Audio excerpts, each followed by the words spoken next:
All right, so now talking about the 5-star here, a 5-star AoE arts assassin, Tezcatlipoca. And again, I probably butchered that one, but you guys can see here, he's another interesting one.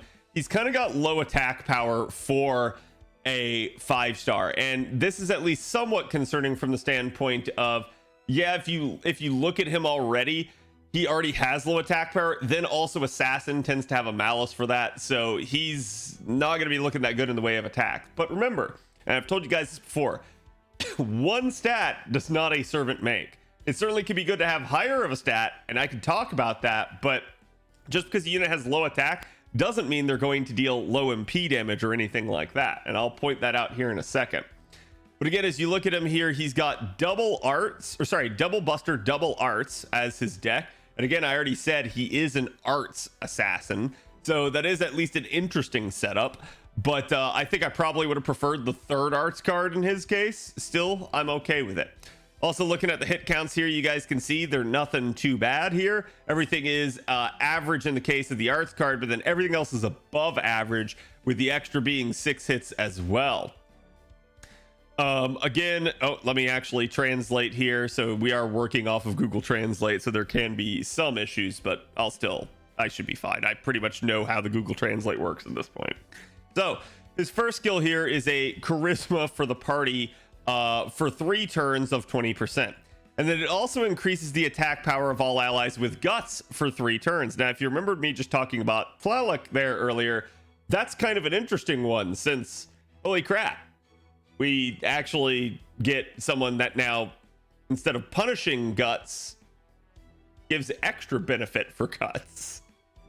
So definitely an interesting thing there. As we look at his second skill here, this is going to increase his own NP gauge by 50%. So he is an AoE assassin with 50% charge. Not too many of those walking around either, so definitely a nice thing there.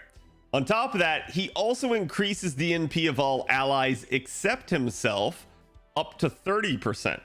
So that's where I was saying, hey, we were probably going to touch on this again in a minute. And sure enough, as we get to our next unit here, our 5-star, and again, he is limited, just FYI, he's not permanent like the 4-star. But again, this is another really insane thing to see, because there's so much benefit from essentially getting a support up to full in the art system. There's a lot you can do with that, especially in the case of like units like Tamamo or Castoria. You might get more charge as a result. You might get more damage as a result. You might get more protection as a result. Who knows? It just depends. But that is definitely something I like to see. And again, I find it really interesting that it's sort of a case of the rich getting richer here, because yeah, here's yet another cracked arts unit that's just going to give a lot of charge to the supports. Meanwhile, Quick can't seem to get out of its big issue there. And while there are some Quick units that will actually charge the party, it's nothing quite to the level of a support yet. But still, really, really nice there. He's also going to grant invincibility to all allies 2 times 3 turns. So that in and of itself is nice. And then grant invincibility to all allies 1 time 3 turn. Wait. Oh, sorry. They are immune to buff. Okay. My bad. So basically he puts that up, and then as a result, the next invincible that he tries to put on the party cannot be applied for the next 3 turns. So that's an interesting one. This basically means that this sort of restricts him if you're going to try to use something like a Tamamo or something in there. Again, you might be able to put up a like debuff immune or something. I don't know if it would actually work in his case. It should though. But it is definitely a very funny thing that he gets a very specific buff block against the exact thing that he just gave. So that appears to be what it's designed to do, is just to stop him from using it too often. But again, if you have a cleanse or something like that, you should be fine. And given the fact that he has 30% party charge, you got a Castoria in there, there you go. You're probably not going to even have to deal with this even in a challenge scenario. Is it a buff now or a debuff that can be cleansed? Right, that is a question. I'm going to say I probably assume, because it's actually called the demerit, that it's not, but we can check here real quick. Buff negative effect. Yeah, this should be an actual debuff. I'd have to see. I don't see counts as a buff, so it should be able to cleanse the block. Right. And so what chat's referring to is Oberon, Oberon has the effect on his third skill that says counts as buff, and that's why even though it says demerit next to it, it's still a buff, and it's designed to make it so that you can't do anything about it anyways. And even then, that one has the actual like unremovable symbol on it, the box around the symbol that makes it unremovable. So I don't think that's what's going on here, at least not from what I've seen of this. So I'm pretty sure this is a debuff that can be at least immunized or cleansed. Okay, so then we get to the third skill here, and this is a grants gut status to self 1 time 3 turns. So again, if you will remember, he also gives attack up to anybody in the party that has guts on top of the normal attack up that he gives. So given the fact that he also gives himself a guts with a third skill, right there, all of a sudden, this just means he gets to double dip with his own skill. So really, really nice in that regard. Again, it's just 1 time 3 turns, but it is 3,000 HP, so that's definitely not bad there. It does increase arts card performance as well for 3 turns of 30%, so still not bad. And then also grants divinity and super large special attack status it's a power mod for 3 turns in both cases of 50% each. I'll just say it that way. That's the easier way.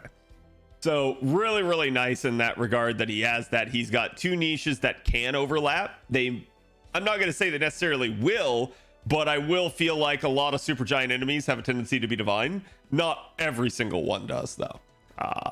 But still really, really nice there. And then he also has a brand new effect. He gives a state that negates the sunshine property of a field on battle. So basically, if you're going up against like, oh, I don't know, say a Gawain. Now it's weird because I'm gonna say it probably doesn't apply in Camelot, since the Camelot Gawain actually has a like special unremovable buff that is his sort of grail buff that he has. But you imagine a scenario where you're coming up against an enemy that actually applies sunlight battlefield, and he's got the ability to negate that. He can just literally get rid of it. And this is why I said I think back on Tlaloc there, we start to see the devs are meddling a lot more with field effects and battlefield effects, and I think that's where they may be headed for some future changes to the game. So it'll be really, really interesting to see that he kind of does this, but it is also a 3-turn capability, so that's kind of interesting. It basically tells me if the battlefield itself just has sunshine on it, he brings the clouds, the shade, for 3 turns and basically gets rid of that. So that could be really, really useful in some probably upcoming scenarios, but obviously outside of challenge content, I don't see that being that useful. Still definitely interesting since it's something nobody else has to this point in the game. Now we get to the NP here, and again, we talked about this. These AoE arts, he has a 4-hit NP, so it's not quite like, say, again, the 3-hit that you might be used to with a Space Ishtar or something like that, but still, and the whole reason I do that is, again, because a lot of people are familiar with Space Ishtar, so she's a nice, easy point of reference and comparison. Still, that being said, he's only 1 hit more, and his NP gain rate is not the best. He's 0.41. He's not quite Nito Alter bad, but he is fairly low. That being said, again, remember, he's got 50% charge, he's got 30% darts up. I don't think he's going to be that bad. I think he still is going to be another unit that can loop from 0. In fact, from our initial calculations, that does appear to be the case. And again, I didn't get to sit down with Bob and actually really hash out the fine elements of that one on this case, but I'm just going to go ahead and tell you, yes, he can return from 0 and should be able to work. He just might take a plug suit. He might take a fragment of 2004 in order to make that happen. So it just is what it is. But again, as you look at this, he grants himself invincibility pierce for 1 turn, and then increases the NP power of himself basically for each NP for 3 turns. And that is significant because this means that this is going to keep stacking. And just so you guys are aware, it doesn't say activates first up here. It doesn't need to, because the way this reads, the order going down is the sequence that this is all popped in. So because the deal damage to all enemies is right here, this means that this applies before damage. So he applies invincibility pierce and NP damage up for 3 turns before his NP. It does mean that it's stacking if he's looping. It also means that, again, he's a prime candidate for someone like Oberon to really be able to boost. Again, this effect is what increases with overcharge. So as he gets more ranks of overcharge, he will get even higher. That could be given to him via a buff, being put later in a sequence of NPs, or again, just getting him all the way up to like, say, 200% charge. But for something like that, you probably need to actually have NP2 of him. Still, really interesting to see that he has that sort of stackable NP damage up. Then he does a powerful attack on all enemies, like we already denoted, and then slightly increases the NP of allies. So this is getting kind of dumb. He is an arts AoE, but he's an arts AoE that just has support just dripping off of him at this point. He's giving 30% charge to the rest of the party, and he also gives the rest of the party 10% charge when he NPs. That is just freaking crazy. And I gotta say, like, if you put him into a challenge comp, he is just going to make an arts comp work even faster. So I think looking at this right now, to me, I don't even really care what his damage is at this point. Just looking at this kit, it's really good. It's really a nice unit to have. You certainly don't have to roll him. I'm not trying to make the case that you do. I'm just trying to sit here and say, like, look, out of all the AoE assassins I could have, he's pretty damn nice. Now, the big elephant in the room, though, with regards to him is going to be, yeah, you just got a really nice set of welfare assassins that are AoE and arts at Summer. And those are the Summer Valkyries. Though, granted, we could also say that for Tlaloc too. You also got an AoE Pretender at Halloween this past year. So it is what it is. I think certainly if you like him, if you think his kit's good, go for it, right? He is a limited unit, so it's not like he's just going to keep reappearing on you unless they just decide to pimp him out all over the place. But I think this is definitely a strong thing. Now, that being said, I haven't even touched the weirdest part of his kit. As we look at his passives here, you guys can see he does get territory creation of 10% on himself. He does get Almighty Wisdom, which increases the performance of his Buster another 10%. He does get Divinity for an additional flat 150 on him. And then he gets a wholly new passive, one that is very interesting. When we first looked at this morning, no one knew what this did. And thanks to the sleuthing of one of my friends, basically we figured out that this is a 10% increase to any master skills. What are master skills? Those are your Mystic Code abilities. So if you have a Mystic Code ability that, say, gives stars, let's say it gives you 10 stars. This 10% increase will mean it now gives 11 stars instead. If you have, I don't know, attack up of 30%, it will now be attack up of 33%. If you have charge of 10%, it will be charge of 11%.